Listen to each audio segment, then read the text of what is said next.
అన్నదాత అన్నదాత మీ అన్నదాత చెమటోడ్చి ఆహారాన్నందించే రైతన్నా అనునిత్యం నీ కండదండగా నిలిచే నేస్తం ఎవరన్నా అన్నదాత అన్నదాత మీ అన్నదాత.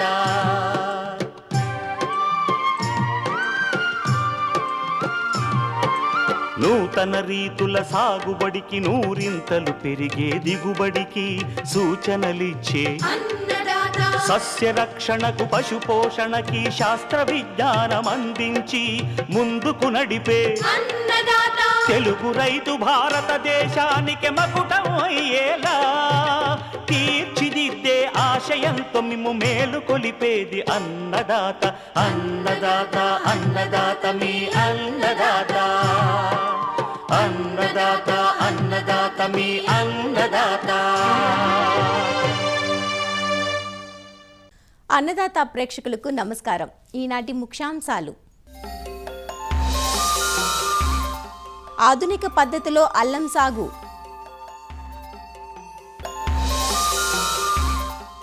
దక్షిణ మండలానికి అనువైన వేరుశనగ రకాలు గుణగణాలు,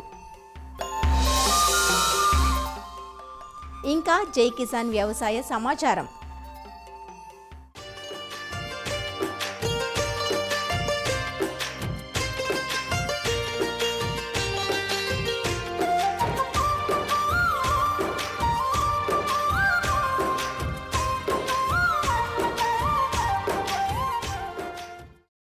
సంవత్సరం పొడవునా 3 కాలాల్లోనూ అన్ని రకాల నేలల్లోనూ సాగు చేసుకోదగ్గ నూనె గింజల పంట వేరుశనగ. ముఖ్యంగా ఖరీఫ్లో వర్షాధారంగా రాయలసీమ, దక్షిణ తెలంగాణ జిల్లాలైన నాగర్ కర్నూల్, మహబూబ్ నగర్, వనపర్తి, నల్గొండ జిల్లాల్లో అధిక విస్తీర్ణంలో సాగు చేస్తారు. వర్షాధారపు వేరుశనగ విస్తీర్ణం ఎక్కువే అయినా దిగుబడులు మాత్రం నామమాత్రంగానే ఉంటున్నాయి. ఇందుకు అనిశ్చిత వర్షపాతం, చీడపీడలతో పాటు పాత వంగడాలను ఏళ్ల తరబడి సాగు చేయడం ప్రధాన కారణం.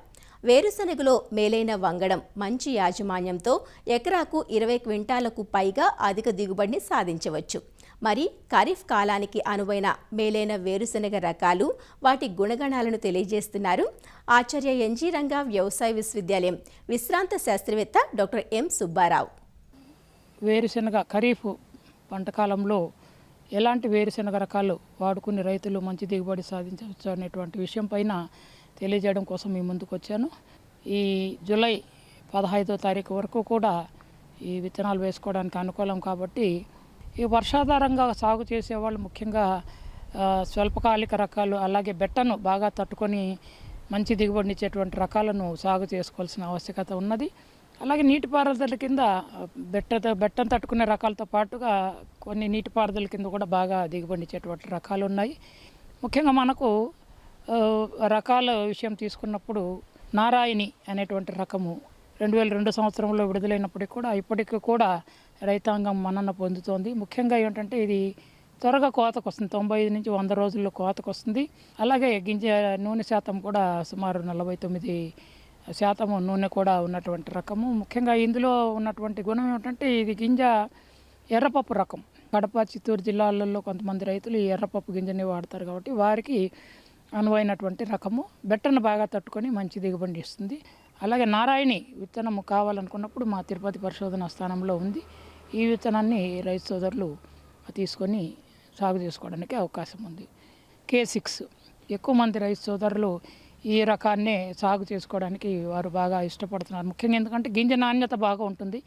అందువల్ల తినడానికి కానీ నూనెకి కానీ రెండింటికి కూడా అనువైన రకం కాబట్టి ఈ K6 అనే రకం కూడా రైతులు ఎక్కువగా వాడుకోవడానికి బాగా ఇష్టపడుతున్నారు. ఈ రకం కూడా 105 నుంచి 110 రోజుల్లో కోతకు వస్తుంది.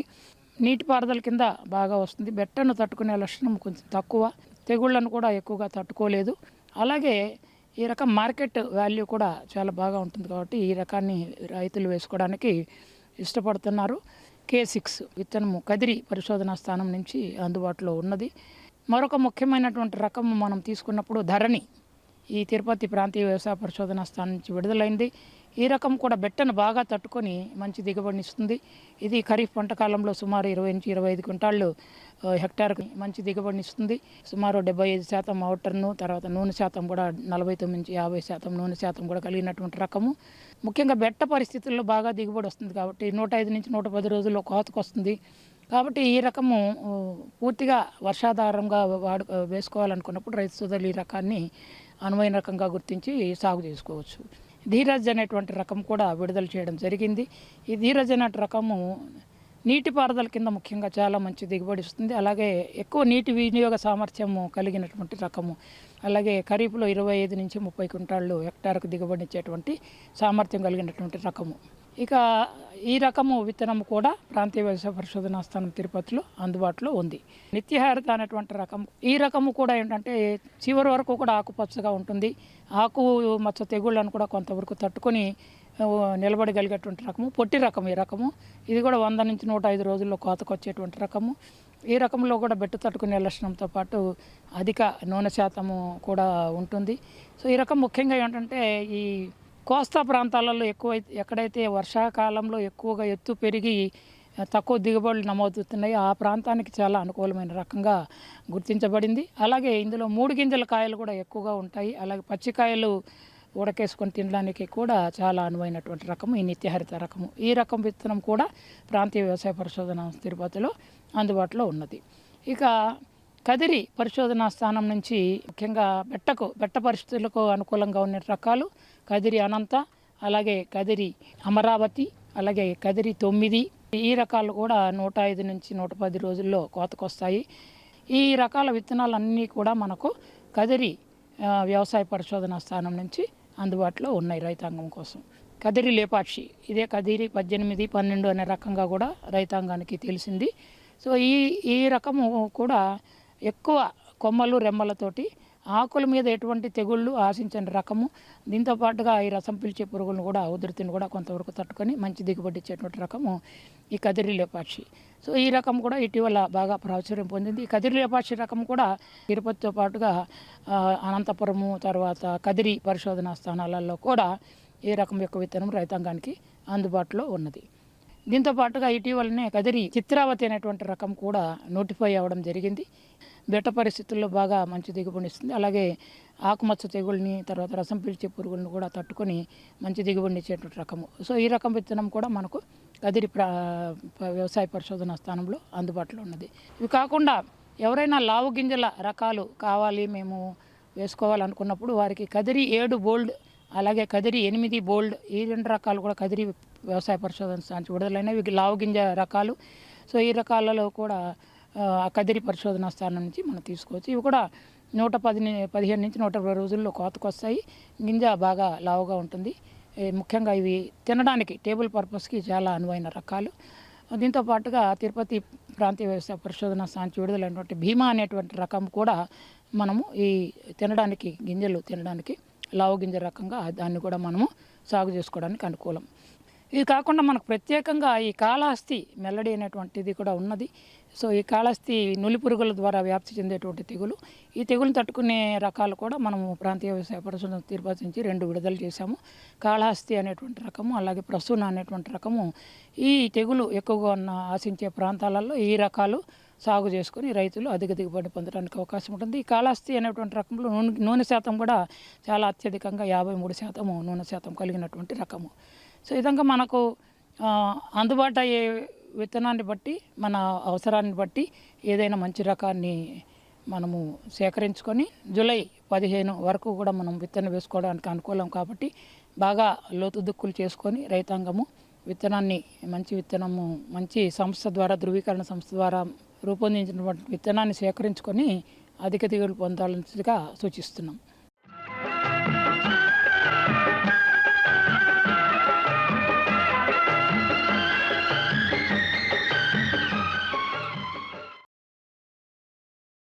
అన్నదాత టోల్ ఫ్రీ నంబర్ ద్వారా పంటల సాగులో రైతులు లేవనెత్తే సందేహాలకు దృశ్య రూపం మీకోసం.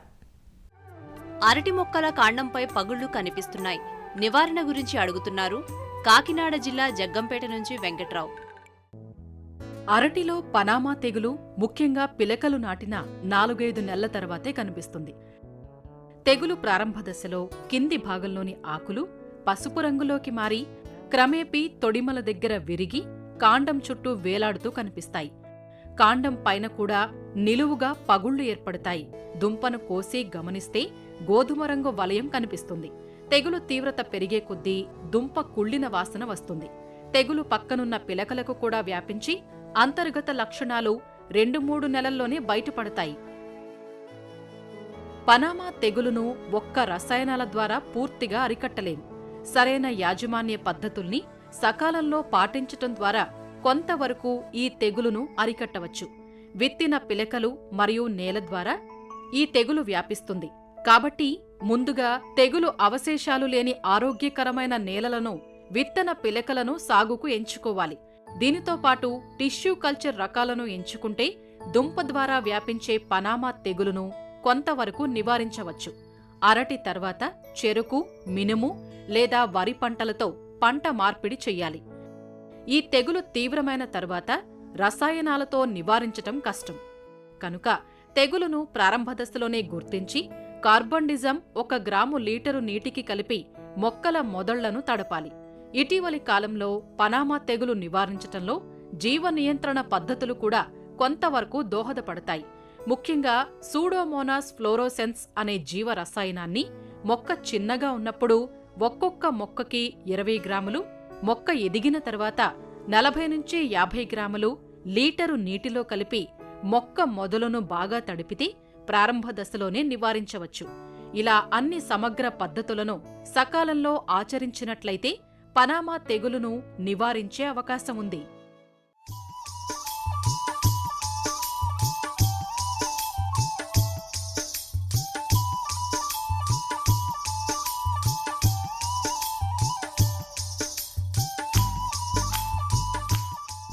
సుగంధ ద్రవ్య పంటల్లో వాణిజ్య స్థాయిలో సాగవుతున్న పంట అల్లం.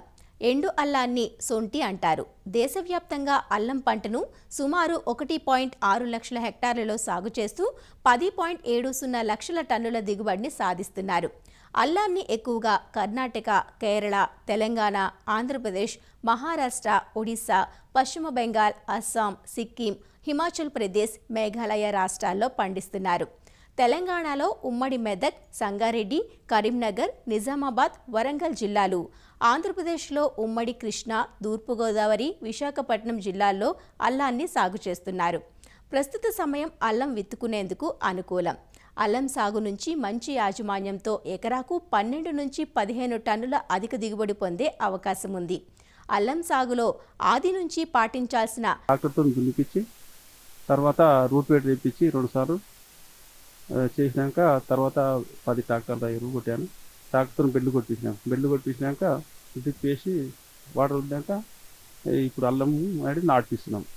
60,000 అల్లానికి 50,000 ఎరువుకు, మసాలాలు ఒక 10-15,000 మసాలాలు, డిఏపీలు, లేబర్ కలిసి వాళ్ళకు 5,000, 6,000 వాళ్ళకైతే 2 ఎకరాలకు కలిసి 1,50,000 వచ్చింది. ఇప్పుడు నాకైతే ఈ పంటకు కాస్ట్ ఎక్కువ వస్తుంది. తర్వాత నెక్స్ట్ పంట వేసుకున్నాం అనుకో, ఈ పైపులు అట్లే ఉంటాయి, అన్నీ అట్లే ఉంటాయి కాబట్టి అప్పుడు తక్కువ వస్తుంది. ఇక్కడ పొలంలో అల్లం వేస్తున్నాము. ఫస్ట్ దున్నినాక పశువుల ఎరువు వేసినాము. మళ్ళీ బెడ్ కొట్టి మళ్ళీ బెడ్ల పైన మళ్ళీ ఎరువు వేసినాము. ఈరోజు బెడ్ల పైన అల్లం వేపిస్తున్నాం. లేబర్లు నాటిన 40 రోజులకు ఎకరాకు 26 కిలోల యూరియా, 20 కిలోల మ్యూరేట్ ఆఫ్ పొటాష్ను వేయాలి. రెండవ దఫాగా 80 రోజులకు 54 కిలోల యూరియా, 42 కిలోల మ్యూరేట్ ఆఫ్ పొటాష్, 120 రోజుల దశలో 26 కిలోల యూరియా, 20 కిలోల మ్యూరేట్ ఆఫ్ పొటాష్ పైపాటుగా అందించాలి. డ్రిప్ ద్వారా నీటిలో కరిగే ఎరువుల్ని అందిస్తే దిగుబడులు నాణ్యంగా ఉంటాయి. అల్లంలో జింక్, ఇనుప ధాతు లోపాలు ఎక్కువగా కనిపిస్తాయి. జింక్ లోపం వచ్చినప్పుడు ఆకులు మధ్య భాగంలో ఆకుపచ్చగా ఉండి మొత్తం ఆకంతా పసుపు రంగులోకి మారిపోతుంది. ఇలాంటి సమయంలో లీటర్ నీటికి 2 గ్రాముల జింక్ సల్ఫేట్ కలిపి 15 రోజుల వ్యవధిలో 2 సార్లు పిచికారీ చేయాలి. ఇనుప ధాతులోపం ఏర్పడినప్పుడు ఆకులన్నీ మొదట పసుపు రంగులోకి మారి చివరికి తెల్లగా అయిపోతాయి. లోప తీవ్రతను బట్టి లీటర్ నీటికి 5 గ్రాముల అన్నభేది మరియు 1 గ్రాము నిమ్మ ఉప్పు కలిపి పిచికారీ చేయాలి. పైరుకు పలు దశల్లో దుంపకుళ్ళు సమస్యగా ఉంటుంది. దుంపకుళ్ళు ఆశించిన మొక్కల్లో ఆకులు పసుపు రంగుకు మారిపోతాయి. ఇలాంటి సమయంలో దుంపల్ని పీకి చూస్తే భూమి లోపల దుంపకుళ్ళుకు సంబంధించిన శిలీంధ్రం వ్యాపించి ఉంటుంది. దుంపకుళ్ళు సోకిన మొక్కల్ని పీకి నాశనం చేయాలి. లీటర్ నీటికి 3 గ్రాముల మ్యాంకోజెబ్ లేదా 5 గ్రాముల ట్రైకోడెర్మా విరిడి కలిపిన ద్రావణాన్ని మొక్క మొదళ్లలో పోసుకోవాలి లేదా డ్రిప్లో వదలాలి. అల్లాన్ని వరుసగా 3 సంవత్సరాల పాటు అదే పొలంలో సాగు చేస్తే దుంపకుళ్ళు సోకే అవకాశం ఉంటుంది. కాబట్టి పంట మార్పిడి చెయ్యాలి. అల్లం రకాన్ని బట్టి 7 నుంచి 8 నెలలకు దుంపల్ని తీసుకోవచ్చు. ఆకులు పసుపచ్చగా మారి ఎండిపోతాయి. ఈ దశలో అల్లాన్ని త్రవ్వి తీసుకోవాలి.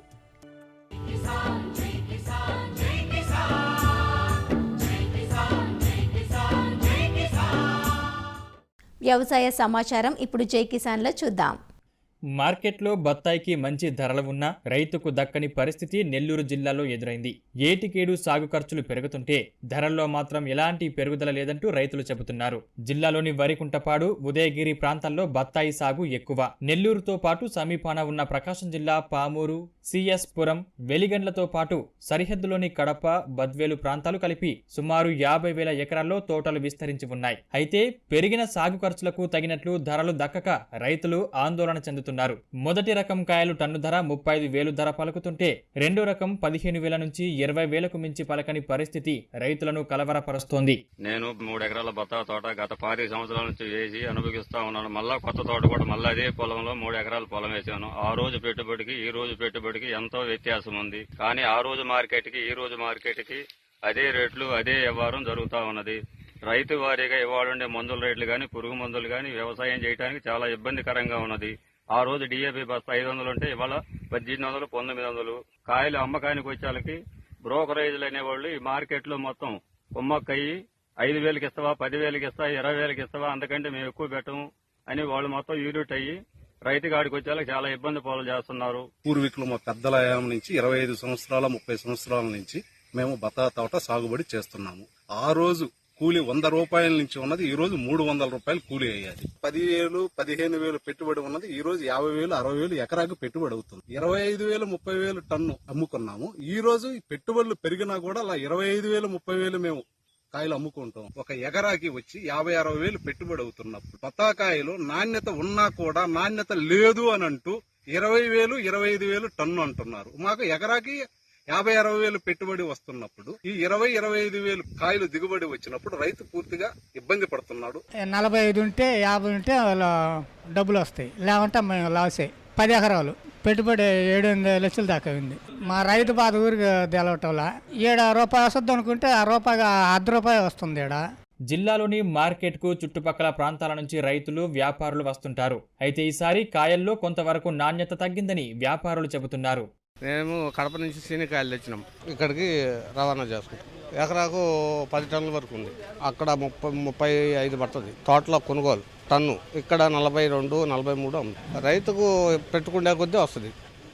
ఇది ఒక 50-60 దాకా. పేను బంక ఎక్కువ పడి కొన్ని చెట్లు అన్ని చనిపోతున్నాయి. ఒక పులివెందుల, అనంతపురం తప్ప క్వాలిటీ తేడా. మేము నెల్లూరు, తిరుపతి, చెన్నై, ఏలూరు, కోయంబత్తూరు, తిరుచి, మదురై అన్నీ పోతాయి. 40-42 రూపాయలు వేస్తున్నామండి బత్తాయి. దాసరపల్లి, పామూరు, రెడ్డిపల్లి, కడప, పులివెందుల 6 నెలలు వస్తాయి. ఫిబ్రవరి నుంచి మొదలై సెప్టెంబర్ దాకా వస్తాయి. 2 కాపులు వస్తాయి. వ్యాపారులు సిండికేట్ గా మారి ధరలు తగ్గిస్తున్నారంటూ రైతులు చెబుతున్నారు. బత్తాయి సాగుకు పెట్టుబడులు పెరిగిన పరిస్థితుల్లో మార్కెటింగ్ శాఖ తగిన చర్యలు తీసుకుని గిట్టుబాటు ధర దక్కేలా చూడాలంటూ కోరుతున్నారు.